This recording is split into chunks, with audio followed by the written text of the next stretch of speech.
June 10ರಂದು ಕೇಂದ್ರ ಕಾರಾಗೃಹಕ್ಕೆ DIG Roopa ಅವರು ಭೇಟಿ ಕೊಟ್ಟಿರುವಂತಹ ವಿಚಾರಕ್ಕೆ ಸಂಬಂಧಪಟ್ಟಂತೆ ಟಿವಿ9ಗೆ ಒಂದಷ್ಟು ಅಪ್ಡೇಟ್ಸ್ ಇದೀಗ ಲಭ್ಯ ಆಗ್ತಾ ಇದೆ. ಬರಪನ ಅಗ್ರಹಾರ ಕೇಂದ್ರ ಕಾರಾಗೃಹಕ್ಕೆ ಭೇಟಿ ನೀಡಿದ್ದರು ಡಿಐಜಿ. ಈ ಸಂದರ್ಭದಲ್ಲಿ ಭೇಟಿ ಕೊಟ್ಟಿದ್ದಂತಹ ಸಂದರ್ಭದಲ್ಲಿ ಜೈಲಿನಲ್ಲಿರುವಂತಹ ಕೈದಿಗಳ ಜೊತೆ ಡಿಐಜಿ ಮಾತುಕತೆಯನ್ನ ನಡೆಸಿದರು. ಡಿಐಜಿ ರೂಪಾ ಅವರು ಮಾತುಕತೆ ನಡೆಸಿದಂತಹ ವಿಡಿಯೋ ಟಿವಿ9ಗೆ ಲಭ್ಯ ಆಗಿದೆ. ಜೈಲಿಗೆ ಭೇಟಿ ನೀಡಿದ್ದರ ಬಗ್ಗೆ ಜೈಲಿನ ಡೈರಿಯಲ್ಲಿ ಅವರು ಉಲ್ಲೇಖ ಕೂಡ ಮಾಡಿದ್ರು. ಜೈಲಿನ ಡೈರಿಯಲ್ಲಿ ಭೇಟಿಯ ಬಗ್ಗೆ ಬರೆದಿದ್ದಾರೆ ಡಿಐಜಿ ರೂಪಾ ಅವರು. ಹಾಗೆ ತೆಲಗಿ ಜೊತೆಗೆ ಶಶಿಕಲಾ ರೂಮಿಗೆ ಡಿಐಜಿ ರೂಪಾ ಅವರು ಭೇಟಿ ಕೊಟ್ಟಿಲ್ವಾ ಅನ್ನುವಂತಹ ಅನುಮಾನ ಈ ಸಂದರ್ಭದಲ್ಲಿ ವ್ಯಕ್ತವಾಗುತ್ತೆ. ಯಾಕಂತ ಅಂದ್ರೆ ಡೈರಿಯಲ್ಲಿ ತೆಲಗಿ ಹಾಗೆ ಶಶಿಕಲಾ ಭೇಟಿಯ ಬಗ್ಗೆ ಉಲ್ಲೇಖ ಮಾಡಿಲ್ಲ. ಅಂದ್ರೆ ಅವರಿರುವಂತಹ ಸೆಲ್ಗೆ ಭೇಟಿ ಕೊಟ್ಟಿರುವಂತಹ ಬಗ್ಗೆ ಉಲ್ಲೇಖ ಮಾಡಿಲ್ಲ. ಜೈಲಿನ ಸಿಸಿಟಿವಿ ದೃಶ್ಯವನ್ನ ಆಧರಿಸಿ ವರದಿಯನ್ನ ನೀಡಿದ್ದ ಡಿಐಜಿ ರೂಪಾ ಅವರು ಅನ್ನುವಂತ ಅನುಮಾನ ಇಲ್ಲಿ ವ್ಯಕ್ತ ಆಗ್ತಾ ಇದೆ. ಯಾಕಂತಂದ್ರೆ ಸಜಾಬಂದಿ ವಿಚಾರಣಾಧೀನ ಖೈದಿಗಳನ್ನ ಭೇಟಿ ಮಾಡಿದ್ದೆ, ಜೈಲಿನ ಸಿಬ್ಬಂದಿ ಜೊತೆ ಮಾತುಕತೆಯನ್ನ ನಡೆಸಿದ್ದೆ ಅಂತ ಹೇಳಿ ಈ ಸಂದರ್ಭದಲ್ಲಿ ಉಲ್ಲೇಖ ಮಾಡಿದ್ದಾರೆ ಅವರು. ಹಾಗೆ ಡಿಐಜಿ ರೂಪಾ ಅವರು ಉಲ್ಲೇಖ ಮಾಡಿರುವಂತಹ ವಿಚಾರ ಇದು. ಹಾಗೆ ಗಾಂಜಾ ಪೂರೈಕೆ ಬಗ್ಗೆ ತಪಾಸಣೆ ನಡೆಸುವಂತೆನೂ ಕೂಡ ಸೂಚನೆಯನ್ನ ಅವರು ಅಲ್ಲಿ ಉಲ್ಲೇಖ ಮಾಡಿದ್ರು.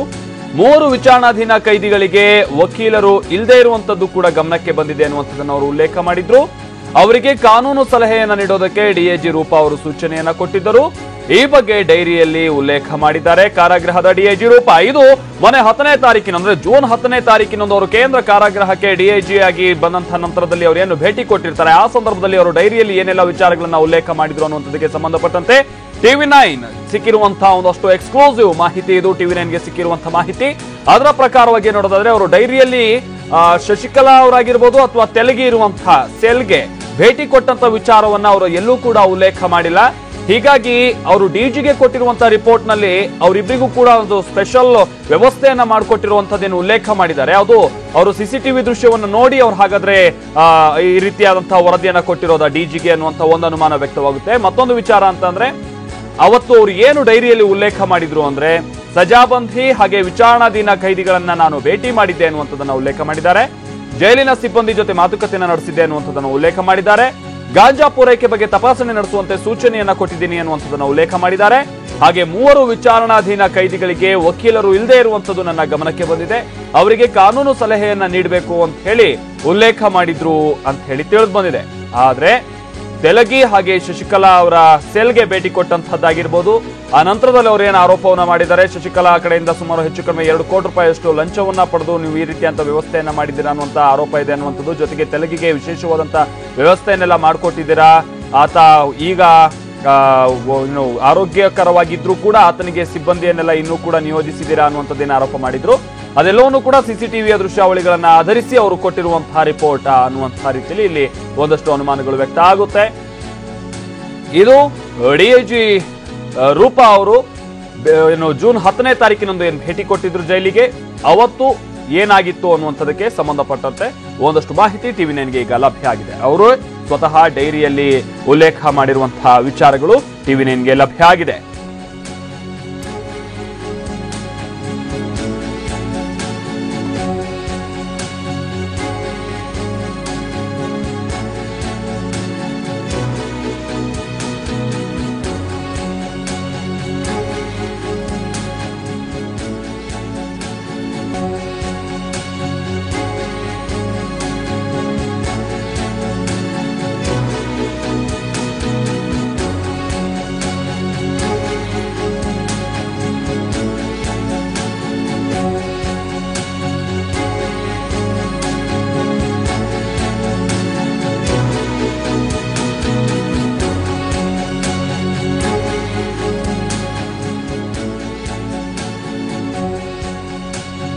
ಡಿಜಿಗೆ ಕೊಡೋಕೆ ಹೊರಟಿರುವಂತಹ 2ನೇ ವರದಿಯಲ್ಲಿ ಏನಿದೆ ಅನ್ನುವಂಥದ್ದನ್ನ ನಾವು ನಿನ್ನೆ ರಾತ್ರಿ ಟಿವಿ9 ನಲ್ಲಿ ಸುದ್ದಿ ಬ್ರೇಕ್ ಆದಂತಹ ಸಂದರ್ಭದಲ್ಲಿ ನೋಡ್ತಾ ಇದ್ವಿ.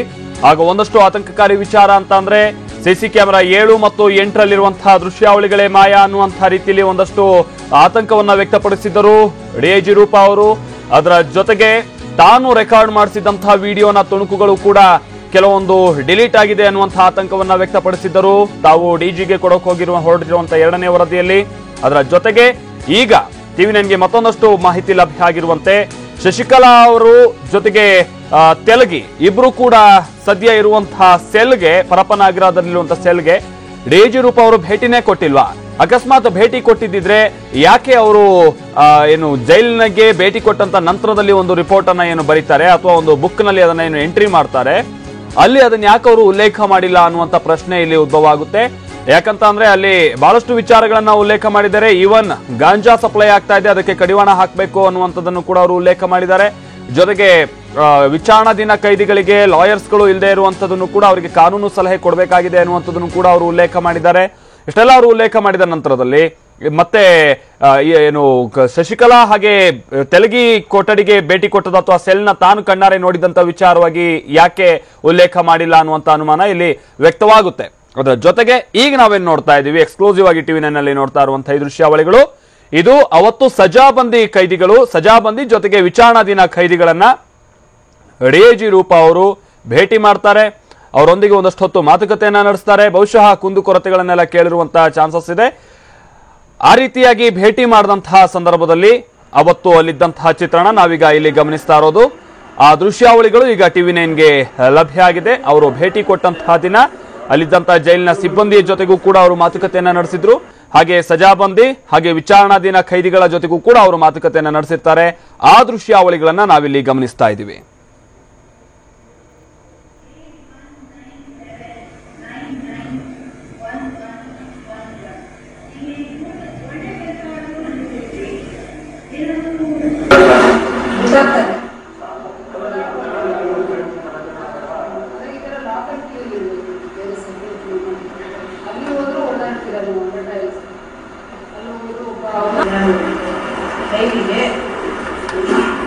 ಯಾರೋ ಹೊರಗಿನ ಅದೆಲ್ಲ ಫೋನ್ ಇದ್ದೇವೆ. ಆಮೇಲೆ ಹೀಗೆ ಬ್ಯಾಗ್ಗಳೆಲ್ಲ ಹೇಗೆ ಹೊರಗೆ ಏನೋ ಇಲ್ಲವೇ ಇಲ್ಲ ಅಂತ ಹೇಳ್ತೀರಾ?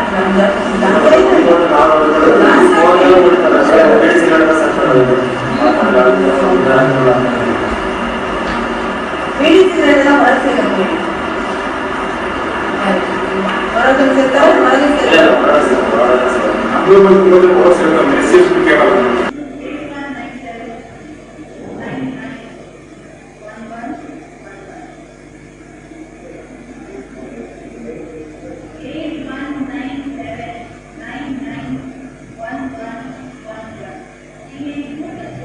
ಎಕ್ಸ್ಕ್ಲೂಸಿವ್ ಆಗಿ ಇಲ್ಲಿ ಗಮನಿಸ್ತಾ ಇರುವಂತಹ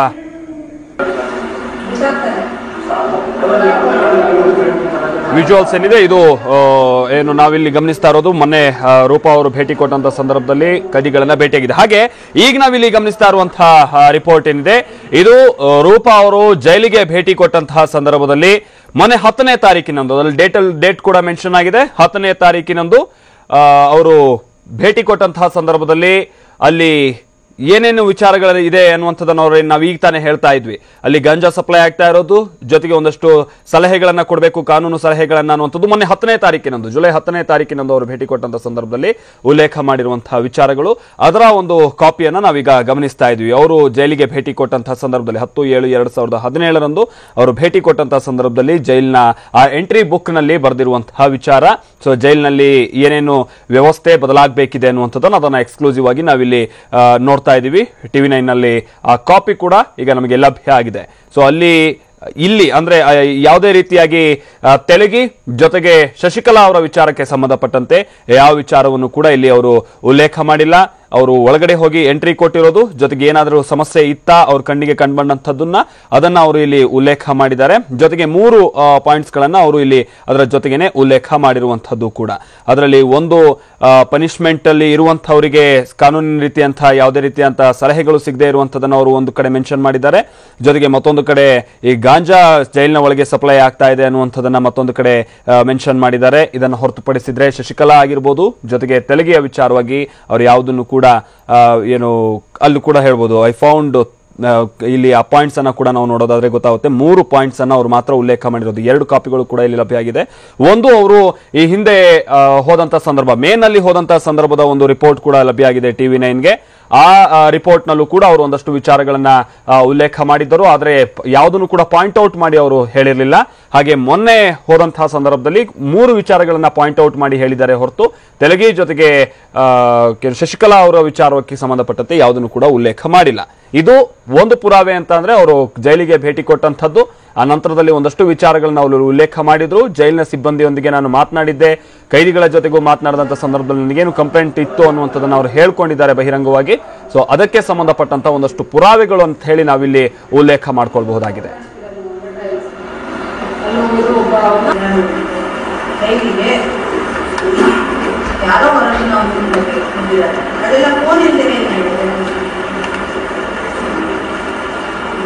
ಆಮೇಲೆ ಹೀಗೆ ಬ್ಯಾಂಕಲ್ಲೆಲ್ಲ ಹೇಗೆ ಒಳಗೊಂಡೆ ಏನೋ ಇಲ್ಲವೇ ಇಲ್ಲ ಅಂತ ಹೇಳ್ತೀರಾ.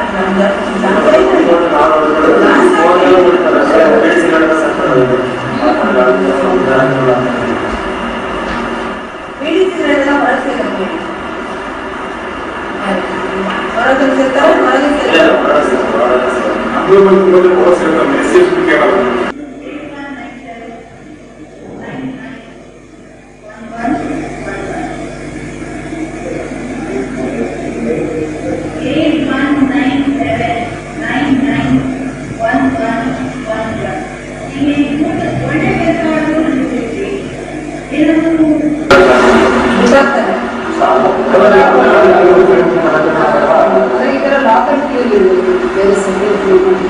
ಅಲ್ಲಿ ಹೋದ್ರು ಓಡಾಡ್ತಿರೋದು ಡ್ರೈವ್ಸ್ ಅಲ್ಲಿ ಹೋದ್ರು ಒಬ್ಬ ಕೈಗೆ ಯಾರೋ ಹೊರಗೆ ನಾವು ಬಂದಿದ್ದಾರೆ. ಅದೆಲ್ಲ ಫೋನ್ ಇಲ್ಲದೆ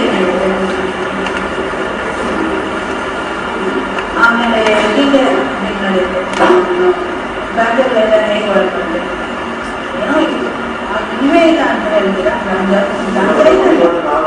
ಹಾಗೆ ಈ ವಿಜುವಲ್ಸ್ ಅಲ್ಲಿ ಏನ್ ಮಾತಾಡ್ತಾ ಇದ್ದಾರೆ ಅನ್ನುವಂಥದ್ದನ್ನ ಸ್ವಲ್ಪ ಸ್ಪಷ್ಟವಾಗಿ ಕೇಳಿದಂತಹ ಸಂದರ್ಭದಲ್ಲಿ ಮೊಬೈಲ್ ಫೋನ್ ವಿಚಾರವಾಗಿ ಕೂಡ ಅವರು ವಿಚಾರಣೆಯನ್ನ ನಡೆಸ್ತಾ ಇದ್ದಾರೆ. ಅದು ಕೂಡ ನಮ್ಗೆ ಇಲ್ಲಿ ತಿಳಿದು ಬರುತ್ತೆ. ಫೋನ್ ಇಲ್ಲದೆ ಹೇಗಿದೆಲ್ಲ ಆಗುತ್ತೆ ಅನ್ನುವಂಥದ್ದನ್ನೆಲ್ಲವೂ ಕೂಡ ಅವರು ವಿಚಾರಿಸ್ತಾ ಇದ್ದಾರೆ. ಬಹುಶಃ ಜೈಲಿನ ಒಳಗೆ ಏನೋ ಅವ್ಯಾಹತವಾಗಿ ಅವ್ರೇನ್ ಹೇಳ್ತಾ ಇದ್ರು, ಕೆಲವೊಂದು ಅಕ್ರಮಗಳು ನಡೀತಾ ಇತ್ತು ಅನ್ನುವಂಥದ್ದನ್ನೆಲ್ಲ ಅವರು ವರದಿಯಲ್ಲಿ ಆರೋಪ ಮಾಡಿದ್ದಾರೆ. ಅದನ್ನು ಬಹುಶಃ ಅವರು ವಿಚಾರಣೆ ಮಾಡ್ತಾ ಇದ್ದಂತಹ ಸಂದರ್ಭನೋ ಏನೋ.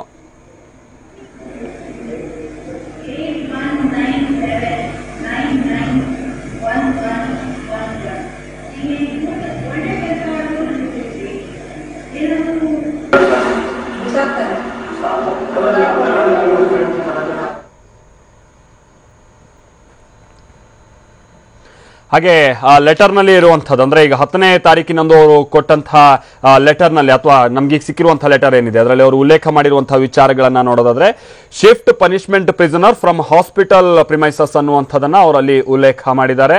ಹಾಗೆ ಕೀಪ್ ಅ ಚೆಕ್ ಆನ್ ಗಾಂಜಾ ಅನ್ನುವಂಥದ್ದನ್ನು ಕೂಡ ಅವರಲ್ಲಿ ಸ್ಪಷ್ಟವಾಗಿ ಉಲ್ಲೇಖ ಮಾಡಿದ್ದಾರೆ.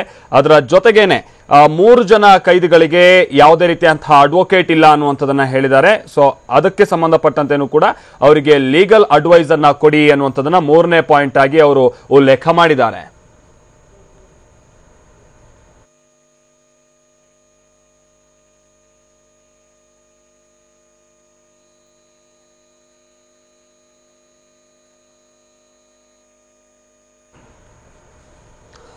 ಇಲ್ಲಿ ಅವರು 3ನೇ ಪಾಯಿಂಟ್ ಅನ್ನ ಉಲ್ಲೇಖ ಮಾಡಿರೋದಂತಂದ್ರೆ ಐ ಫೌಂಡ್ 3 UTP ಅಂತ ಅಂದ್ರೆ under trial prisoners without advocate, ಅಂದ್ರೆ ಯಾವುದೇ ರೀತಿಯಾಗಿ ಅಡ್ವೊಕೇಟ್ ಇಲ್ಲದೆ 3 ಜನ ಕೈದಿಗಳಿದ್ದಾರೆ, ವಿಚಾರಣಾಧೀನ ಕೈದಿಗಳು. So report after giving the legal advice ಅನ್ನುವಂಥದ್ದನ್ನ ಅವರು ಹೇಳಿದ್ದಾರೆ. ನನಗೆ ಅವರಿಗೆ ಲೀಗಲ್ ಅಡ್ವೈಸ್ ಅನ್ನ ಕೊಟ್ಟ ನಂತರದಲ್ಲಿ ನನಗೆ ಅದನ್ನು ತಿಳಿಸಬೇಕು ಅನ್ನುವಂಥದ್ದನ್ನು ಕೂಡ ಅವರು ಹೇಳಿದ್ದಾರೆ. ಮೊದಲಿಗೆ shift punishment prisoner from hospital premises ಅನ್ನುವಂಥದ್ದನ್ನ, ಜೊತೆಗೆ keep a check on ganja ಅನ್ನುವಂಥದ್ದನ್ನ ಉಲ್ಲೇಖ ಮಾಡಿದ್ದಾರೆ. ಜೊತೆಗೆ I found 3 UTP without advocate, report after giving the legal advice ಅನ್ನುವಂಥದ್ದನ್ನ ಅವರು ಉಲ್ಲೇಖ ಮಾಡಿದ್ದಾರೆ. ಇದು ಮೊನ್ನೆ 10ನೇ ತಾರೀಕಿನಂದು ಹೋದಂತಹ ಸಂದರ್ಭ. ಆದ್ರೆ ಇಲ್ಲಿ ತೆಲಗಿ ವಿಚಾರವಾಗಿ ಆಗಿರ್ಬೋದು, ಶಶಿಕಲಾ ಅವರ ವಿಚಾರವಾಗಿ ಯಾವುದೇ ರೀತಿಯಾದಂತಹ ಉಲ್ಲೇಖವನ್ನ ಮಾಡದೇ ಇರೋದು ಸಹಜವಾಗಿ ಒಂದಷ್ಟು ಗೊಂದಲ ಅನುಮಾನ ಕ್ರಿಯೇಟ್ ಮಾಡುತ್ತೆ. ಆದ್ರೆ ಸಿಸಿಟಿವಿಯನ್ನ ಆಧರಿಸಿನೇ ಅವರು ಈ ವರದಿಯನ್ನ ಕೊಟ್ರ ಅನ್ನುವಂಥದ್ದನ್ನು ಕೂಡ ಆ ಸಂದರ್ಭದಲ್ಲಿ ಒಂದು ಊಹೆಯನ್ನ ಕೂಡ ನಾವಿಲ್ಲಿ ಮಾಡ್ಕೊಳ್ಳುವಂತಹ ನಿಟ್ಟಿನಲ್ಲಿ ಆ ಕಾಪಿ ನೋಡಿದಂತ ಸಂದರ್ಭದಲ್ಲಿ ನಮ್ಗೆ ಅನ್ಸುತ್ತೆ. ಇನ್ನು ಓವರ್ ಆಲ್ ಈ ವಿಚಾರದ ಬಗ್ಗೆ ಮತ್ತಷ್ಟು ಮಾಹಿತಿ ಕೊಡ್ತಾರೆ ನಮ್ಮ ಪ್ರತಿನಿಧಿ ನಾಗೇಂದ್ರ, ನಮ್ಮ ಜೊತೆಗೆ ನೇರ ಸಂಪರ್ಕದಲ್ಲಿ ಜಾಯ್ನ್ ಆಗ್ತಾ ಇದ್ದಾರೆ. ನಾಗೇಂದ್ರ, ಈಗ ಒಂದಂತೂ ಸ್ಪಷ್ಟ, ಇಲ್ಲಿ ತೆಲಗಿ ಹಾಗೆ ಶಶಿಕಲಾ ಅವರ ಸೆಲ್ಗೆ ಅವ್ರೇನಾದ್ರು ಭೇಟಿ ಕೊಟ್ಟಿದ್ರೆ ಬಹುಶಃ ಅದನ್ನು ಕೂಡ ಅವರು ಉಲ್ಲೇಖ ಮಾಡ್ತಾ ಇದ್ರು. ಹಾಗಾದ್ರೆ ಉಲ್ಲೇಖ ಮಾಡದೇ ಇರೋದಕ್ಕೆ ಕಾರಣ ಏನು ನಾಗೇಂದ್ರ? ಅವರು ಭೇಟಿ ಕೊಟ್ಟು ಕೂಡ ಉಲ್ಲೇಖ ಮಾಡದೆ ವರದಿ ಮುಖಾಂತರವಾಗಿ ಕೊಡೋಣ ಅಂತ ಅಂದ್ಕೊಂಡಿರ್ಬೋದಾ, ಅಥವಾ ಸಿಸಿಟಿವಿ ಫುಟೇಜ್ ಅನ್ನ ನೋಡಿ ಆ ವರದಿಯನ್ನ ಕೊಟ್ಟಿರುವಂತಹ ಸಾಧ್ಯತೆ ಇದೆಯಾ? ಡಿಜಿಗೆ ಕೊಟ್ಟಿರುವಂತಹ ವರದಿಯಲ್ಲಿ ಏನಾಗಿರ್ಬೋದು ಅಂತ ಹೇಳಿ ನಾಗೇಂದ್ರ. ಮಾಲ್ತೇಶ್, ಎರಡನೇ ಬಾರಿ ಕಾರಾಗೃಹದ ಡಿಐಜಿ ಡಿ ರೂಪಾರವರು ಭೇಟಿ ಕೊಟ್ಟಾಗ ಆ ಒಂದು ಜೈಲಿನಲ್ಲಿದ್ದಂತಹ ವಿಸಿಟರ್ಸ್ ಡೈರಿ ಅಂತ ಇರುತ್ತೆ, ಆ ಒಂದು ಡೈರಿಯಲ್ಲಿ ಬರ್ದಿರುವಂತ 3 ಪ್ರಮುಖ ಅಂಶಗಳನ್ನ ನೋಡ್ತಾ ಹೋದ್ರೆ, ಅವರು ಅವತ್ತು ಭೇಟಿ ಕೊಟ್ಟಂತ ಸಂದರ್ಭದಲ್ಲಿ ಒಂದು ಅವರು 3-4 ಅಕ್ರಮಗಳನ್ನ ಅಲ್ಲಿ ಅವ್ಯವಹಿತವಾದಂತ ನಡೀತಂತ ಘಟನೆಗಳ ಬಗ್ಗೆ ಒಂದು ಉಲ್ಲೇಖ ಮಾಡಿದ್ದಾರೆ. ಮೊದಲನೇದಾಗಿ ಅಲ್ಲಿ ಏನು ಕೈದಿಗಳನ್ನ ಆಸ್ಪತ್ರೆಯಲ್ಲಿದ್ದಂತಹ ಕೈದಿಗಳು ವಾಪಸ್ ಸೆಲ್ಗೆ ಕಳಿಸಬೇಕು ಅಂತ ಹೇಳಿ ಮೊದಲನೇ ಅಂಶ ಉಲ್ಲೇಖ ಮಾಡಿದ್ದಾರೆ. ನಂತರದ ಅಂಶ ಅಂತ ಗಮನಿಸೋದ್ರೆ, ಗಾಂಜಾ ಹೇಗೆ ಇಲ್ಲಿ ವ್ಯಾಪಕವಾಗಿ ಓಡಾಡ್ತಾ ಇದೆ, ಗಾಂಜಾ ಹೇಗೆ ಒಳಗಡೆ ಬರ್ತಾ ಇದೆ ಅನ್ನೋದ್ರ ಬಗ್ಗೆ ಅಲ್ಲಿ ಉಲ್ಲೇಖ ಮಾಡಿರುವಂತ. ಜೊತೆಗೆ ಅಲ್ಲಿ ಇದ್ದಂತ ಕೈದಿಗಳು ತಮ್ಮ ಅಳಲನ್ನ ಹೇಳ್ಕೊಂಡಿದ್ರು, ಅವ್ರ ಹತ್ರ ನಮಗೆ ಲಾಯರ್ಗಳಿಲ್ಲ, ನಮ್ಮ ಒಂದು ಕಾನೂನಿಗಾಗಿ ಹೋರಾಡೋದಕ್ಕೆ ನಮಗೆ ಲಾಯರ್ಗಳನ್ನ ಕೊಟ್ಟರೆ ನಮಗೆ ಅನುಕೂಲ ಆಗುತ್ತೆ ಅನ್ನೋ ಮಾತುಗಳನ್ನ ಹೇಳಿದ್ರು. ಅದರ ಆ ಒಂದು ಅಂಶವನ್ನು ಕೂಡ ಇಲ್ಲಿ ಉಲ್ಲೇಖ ಮಾಡಿದ್ದಾರೆ. ಆದ್ರೆ ಈ ಒಂದು ಡೈರಿ ಅಂದ್ರೆ ವಿಸಿಟರ್ಸ್ ಡೈರಿಯಲ್ಲಿ ಅಂದ್ರೆ ಆಫೀಸರ್ಸ್ ಡೈರಿಯಲ್ಲಿ ಅವರು ನಾನು ಶಶಿಕಲಾ ರೂಮ್ಗೆ ಭೇಟಿ ಕೊಟ್ಟಿದ್ದೆ ಅಂತ ಆಗ್ಲಿ ಅಥವಾ ತೆಲಗಿ ಇರುವಂತಹ ಸೆಲ್ಗೆ ಭೇಟಿ ಕೊಟ್ಟಿದ್ದೆ ಅಂತ ಅಲ್ಲಿ ಬರೆದಿಲ್ಲ. ಆದ್ರೆ ಅವರು ನೀಡಿರುವಂತಹ ವರದಿಯಲ್ಲಿ ಸ್ಪಷ್ಟವಾಗಿ ತಿಳಿಸಿರುವಂತದ್ದು ಶಶಿಕಲಾ ಅವರಿಗೆ ವಿಶೇಷವಾಗಿ ಒಂದು ಅಡಿಗೆ ಕೋಣೆ ಇದೆ ಅಂತ. ಆದ್ರೆ ಅವತ್ತು ಜೈಲಿಗೆ ಭೇಟಿ ಕೊಟ್ಟಂತ ಸಂದರ್ಭದಲ್ಲಿ ಡಿ ರೂಪಾ ಅವರು ಅಲ್ಲಿಗೆ ತೆರಳಿ ಭೇಟಿ ಕೊಟ್ಟಿಲ್ಲ ಅನ್ನೋ ಮಾತುಗಳೀಗ ಕೇಳಿ ಬರ್ತಾ ಇದೆ. ಜೊತೆಗೆ ಏನು ತೆಲಗಿನ ನಾನು ಖುದ್ದು ಕಣ್ಣಾರೆ ನೋಡಿದ್ದೆ, ಅವರಿಗೆ 4 ಜನ ಕೈದಿಗಳು ಅದರ ಸಹ ಕೈದಿಗಳು ಅವರಿಗೆ ಸಹಾಯಕರಾಗಿ ಅಂಗರಕ್ಷಕರಾಗಿ ಕೆಲಸ ಮಾಡ್ಕೊಂಡಿದ್ದಾರೆ. ಹಾಗಾಗಿ ಅದನ್ನ ತಕ್ಷಣವೇ ತೆರವುಗೊಳಿಸಬೇಕು ಅಂದ್ರೆ ಅವ್ರನ್ನು ಕೂಡ ವಾಪಸ್ ತಗೋಬೇಕು ಅಂತ ಹೇಳಿ ವರದಿಯಲ್ಲಿ ಉಲ್ಲೇಖ ಮಾಡಿದ್ರು. ಆ ಒಂದು ಅಂಶ ಕೂಡ ಅಂದ್ರೆ ಅವರು ತೆಲಗಿ ಇದ್ದಂತಹ ಸೆಲ್ಗೆ ಅವರು ಭೇಟಿ ಕೊಟ್ಟಿಲ್ಲ, ಆದ್ರೆ ಇವರು ಭೇಟಿ ಕೊಟ್ಟಿರುವಂತದ್ದು ಇದೇ 3 ಅಂಶಗಳು ಅಂತ ಹೇಳಿ ಆ ಒಂದು ಡೈರಿ ತೋರಿಸ್ತಾ ಇದೆ. ಅಂದ್ರೆ ಈಗ ಒಂದು ಕಡೆ ಡಿಜಿ ಸತ್ಯನಾರಾಯಣ ಅವರ ಪರವಾಗಿ ಈ ಒಂದು ಡೈರಿಯನ್ನ ತೋರಿಸೋದಾದ್ರೆ, ಅವರು ವರದಿಯಲ್ಲಿ ಶಶಿಕಲಾ ರೂಮ್ಗೂ ಕೂಡ ಅವರು ಭೇಟಿ ಕೊಟ್ಟಿಲ್ಲ, ತೆಲಗಿ ಇದ್ದಂತ ಕೊಠಡಿಗೂ ಕೂಡ ಅವರು ಭೇಟಿ ಕೊಟ್ಟಿಲ್ಲ. ಆದ್ರೂ ಕೂಡ ವರದಿಯಲ್ಲಿ ತೆಲಗಿಗೆ ಇಂಥ ಫೆಸಿಲಿಟಿ ಕೊಟ್ಟಿದೆ, ಅಲ್ಲಿ ಅಕ್ರಮ ನಡೆದಿದೆ, ಶಶಿಕಲಾಗ ಇಂಥ ಫೆಸಿಲಿಟಿ ಕೊಟ್ಟಿದೆ, ಅಲ್ಲಿ ಅಕ್ರಮ ನಡೆದಿದೆ ಅಂತ ಹೇಳಿ ಇವರು ವರದಿಯಲ್ಲಿ ಉಲ್ಲೇಖ ಮಾಡಿದ್ರೆ, ಆದ್ರೆ ಇವರು ಭೇಟಿನೇ ಕೊಟ್ಟಿಲ್ಲ. ಒಂದು ವೇಳೆ ಅವರು ಭೇಟಿ ಕೊಟ್ಟಿದ್ದೇ ಆಗಿದ್ದಲ್ಲಿ ಈ ಒಂದು ಆಫೀಸರ್ಸ್ ಡೈರಿಯಲ್ಲಿ ಅವರು ಮೆನ್ಷನ್ ಮಾಡಬಹುದಿತ್ತು, ಬರೆಯಬಹುದಿತ್ತು. ಆದ್ರೆ ಅದನ್ನ ಬರ್ದಿಲ್ಲ ಅನ್ನೋ ಒಂದು ಅಂಶವನ್ನ ತೋರಿಸೋದಕ್ಕೆ ಮುಂದಾಗ್ತದೆ. ಆದ್ರೆ ಇಲ್ಲಿ ಒಂದು ಅಂಶ ಸ್ಪಷ್ಟವಾಗಿ ತಿಳಿಸಿರುವಂತದ್ದು ವರದಿಯಲ್ಲಿ, ಡಿ ರೂಪಾ ಅವರು ಅಲ್ಲಿ ಜೈಲ್ಗೆ ಭೇಟಿ ಕೊಟ್ಟ ಸಂದರ್ಭದಲ್ಲಿ ಅಲ್ಲಿ ಕೈದಿಗಳ ಜೊತೆ ಸ್ವಲ್ಪ ಹೊತ್ತು ಕೆಲಕಾಲ ಚರ್ಚೆಯನ್ನು ಕೂಡ ನಡೆಸಿದ್ರು. ಅವರಿಗೆ ಲೆಫ್ಟ್ ರೈಟ್ ಕೂಡ ತೆಗೆದುಕೊಂಡಿದ್ರು. ಈ ಮೊಬೈಲ್ ಫೋನ್ ಇಲ್ಲದೆ ಪ್ರತಿಯೊಂದು ಅಕ್ರಮ ಚಟುವಟಿಕೆಗಳು ಹೇಗೆ ನಡೆಯುತ್ತಿದೆ, ಸಹ ಕೈದಿಗಳ ಒಂದು ಸಪೋರ್ಟ್ ಇಲ್ಲದೆ ಏನು ಕೂಡ ಇಲ್ಲಿ ನಡೆಯೋದಕ್ಕೆ ಸಾಧ್ಯ ಆಗೋದಿಲ್ಲ. ಜೊತೆಗೆ ಎಲ್ಲರೂ ಕೂಡ ಎಚ್ಚರವಾಗಿರ್ಬೇಕು ಅನ್ನೋ ಒಂದು ಮಾತುಗಳನ್ನ ಹೇಳ್ತಿರುವಂತಹ ವಿಡಿಯೋ ಕೂಡ ನಾವು ಗಮನಿಸಬಹುದು. ಆ ಒಂದು ವಿಡಿಯೋ ಫುಟೇಜ್ ಕೂಡ ಈಗ ಟಿವಿಗೆ ಲಭ್ಯ ಆಗಿರುತ್ತದೆ. ಆದ್ರೆ ಅವತ್ತು ಭೇಟಿ ಕೊಟ್ಟ ಸಂದರ್ಭದಲ್ಲಿ ಕೇವಲ ಅಲ್ಲಿದ್ದಂತ ಕೈದಿಗಳ ಸಮಸ್ಯೆಗಳನ್ನ ತಿಳ್ಕೊಂಡಿದ್ರು, ಜೊತೆಗೆ ಆಸ್ಪತ್ರೆ ಸಿಬ್ಬಂದಿಗಳ ಸಮಸ್ಯೆಗಳನ್ನ ಆಲಿಸಿದ್ರು, ಅದಷ್ಟು ಮಾತ್ರ ಬರೆದಿದ್ರು. ಆದ್ರೆ ಜೈಲಲ್ಲಿ ಇದ್ದಂತ ಸಿಸಿಟಿವಿ ಕ್ಯಾಮೆರಾನ ದೃಶ್ಯಗಳನ್ನು ಗಮನಿಸಿದಾಗ ಅಲ್ಲಿ ಅವರಿಗೆ ತೆಲಗಿ ರೂಮ್ ನಲ್ಲಿ 4 ಜನ ಇದ್ದಿದ್ದು, ಜೊತೆಗೆ ಶಶಿಕಲಾ ಅವರಿಗೆ ವಿಶೇಷವಾದಂತ ಕೊಠಡಿ ಕೊಟ್ಟಿದ್ದು ಕೂಡ ಅಲ್ಲಿ ಗಮನಕ್ಕೆ ಬಂದಿತ್ತು. ಹಾಗಾಗಿ ಸಿಸಿಟಿವಿಯನ್ನು ಆಧರಿಸಿ ನಾನು ವರದಿಯಲ್ಲಿ ಮೆನ್ಷನ್ ಮಾಡಿದೆ ಅಂತ ಹೇಳಿ ಸ್ಪಷ್ಟವಾಗಿ ಅವರು ತಿಳಿಸಿದ್ದಾರೆ. ಮಾಲ್ತೇಶ್, ಧನ್ಯವಾದ.